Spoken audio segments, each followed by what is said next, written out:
Hello tout le monde, j'espère que vous allez bien. Je vous retrouve aujourd'hui pour une nouvelle vidéo qui sera un tuto. Donc vous avez vu la miniature, mais je voulais faire cette petite intro avant pour vous expliquer un petit peu d'où sort ce tuto. Alors, moi et Rosen, donc de la chaîne Kérosène, j'ai déjà fait plein de collabs avec elle. On avait eu dans l'idée de créer un groupe pour partager des challenges. Voilà, entre passionnés de polymère, et donc on a créé ce groupe sur Facebook. Donc le groupe s'appelle les challenges polymères de Cassimini et Kérosène. Je vous mets le lien en partie plus information. Et donc dans ce groupe en fait, vous êtes libre de venir ou non, hein, bien évidemment, mais en fait une fois par mois on fait des, comment on appelle ça, je sais plus du tout comment ça s'appelle, j'ai pas l'air bête là. Ok, j'ai un coup de mémoire, je ne sais plus comment ça s'appelle. Bon, je vais réfléchir et je reviens. On fait des sondages, voilà, je vais y arriver. Donc tous les mois, une fois par mois, on fait un sondage pour savoir un petit peu ce que les membres du groupe veulent réaliser comme challenge. Donc on met plusieurs suppositions, ils votent, etc. Et donc ensuite, c'est parti. Donc là, ce mois-ci, donc pendant un mois, le thème est Noël. Voilà, on s'est pas cassé la tête pour le premier, je l'avoue, mais en fait c'était un peu mitigé entre Noël, modelage, technique polymère, déco de Noël, donc enfin voilà. Donc du coup on s'est dit le thème de Noël ça englobe tout, vous faites ce que vous voulez, que ce soit un bijou, une technique, machin, du moment que ça reste sur le thème de Noël.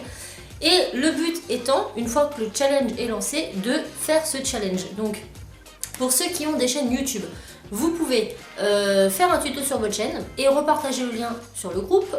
Si vous voulez pas faire de tuto, vous pouvez très bien présenter votre création sur votre chaîne YouTube sans faire de tuto, mais juste la présenter sans vous montrer, etc. Et repartager sur le groupe. Si vous avez un blog, pareil, vous pouvez partager, enfin mettre sur votre blog le tuto ou la photo et repartager, ça vous fait un petit peu de publicité. Et pour ceux qui n'ont pas de chaîne YouTube, vous pouvez tout simplement soit faire une vidéo comme ça et la poster uniquement sur le groupe, ou bien faire montrer la photo de votre réalisation.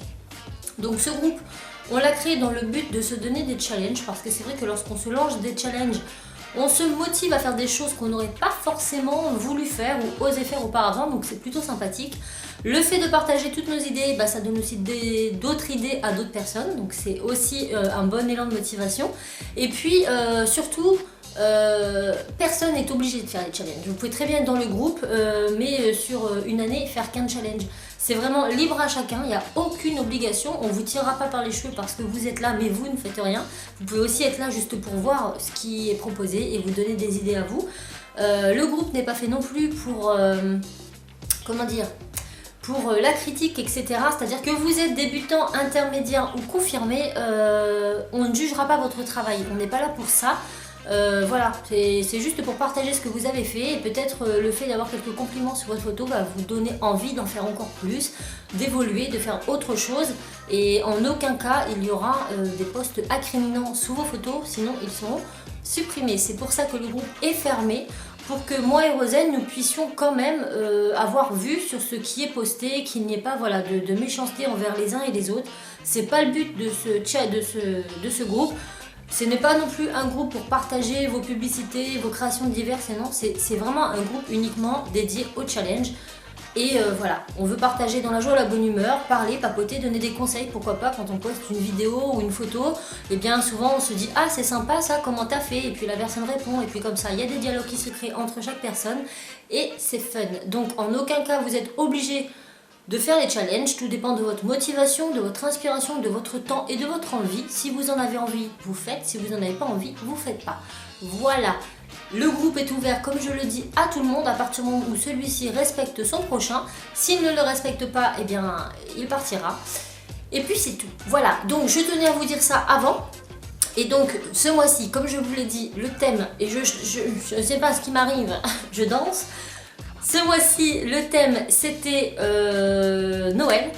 Et comme vous avez été nombreux suite à ma vidéo sur l'extrudeur de chez Fimo à me demander des cannes, je me suis dit que j'allais combiner canne et gâteau de Noël. Du coup, j'ai fait une canne sapin que j'ai transformée en gâteau.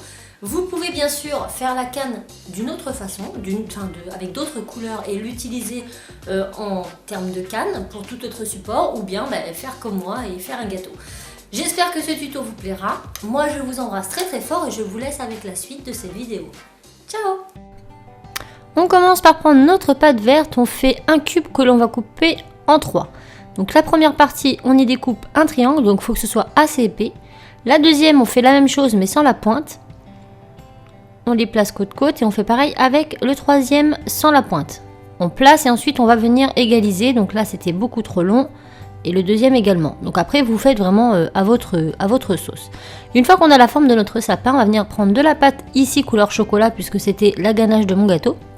Je viens faire un lot colombin que je viens étaler et moi j'ai fini à la pasta machine, donc je fais des bandes. La taille n'a pas vraiment d'importance, le but étant maintenant de venir combler les trous. Donc on commence par les petits creux d'en bas, ensuite ceux du deuxième étage. On vient faire pareil de l'autre côté, donc l'étage du bas, je mets généralement 2 morceaux de pâte en fonction de l'épaisseur de la vôtre, puis ceux-là, et ensuite on va venir faire tout le tour. Donc jusqu'à ce qu'on ait épuisé notre pâte. Une fois qu'on a fait ça, on va venir retirer l'excédent. Donc je coupe là et maintenant je viens couper au ras pour retirer tout le surplus de pâte qui se trouverait au-dessus de notre sapin.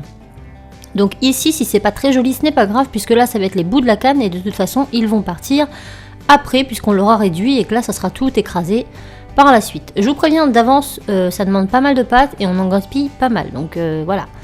Maintenant, je continue toujours à faire ces bandes de pâte et je vais venir combler le reste de mon sapin jusqu'à ce que j'ai l'équivalent d'une grosse boule. Voilà, puisqu'il va falloir qu'on puisse réduire la canne sans déformer le sapin. Donc il est très important d'avoir suffisamment de pâte autour de celui-ci. Une fois qu'on a à peu près ça, eh ben, on va commencer le travail de réduction. Donc je le prends dans mes mains et je viens pincer le centre comme ça tout en tournant. Donc on appuie bien et au fur et à mesure vous allez voir que ça va s'élargir. Donc pensez à bien tenir le centre devant comme pour derrière dans un premier temps. Et puis on pince tout en tournant. Une fois qu'on a suffisamment de largeur, on va pouvoir commencer à rouler sur le plan de travail. Donc on fait que des mouvements de va-et-vient pour ne pas tout mélanger à l'intérieur. Il ne faut pas que ça se déforme, il faut qu'on essaie de garder le sapin le plus correctement possible, ce qui n'est pas forcément évident. Donc on va venir faire des mouvements de va-et-vient jusqu'à ce qu'on la rétrécisse suffisamment. Quand la pâte sera assez molle et assez malléable, vous allez pouvoir venir comme ça la tourner tout en la tirant. Et ensuite là on va venir retirer le plus gros. Donc une fois qu'on a ça, eh bien, on va venir réduire notre canne jusqu'à la taille de notre choix. Et voilà ce que l'on obtient.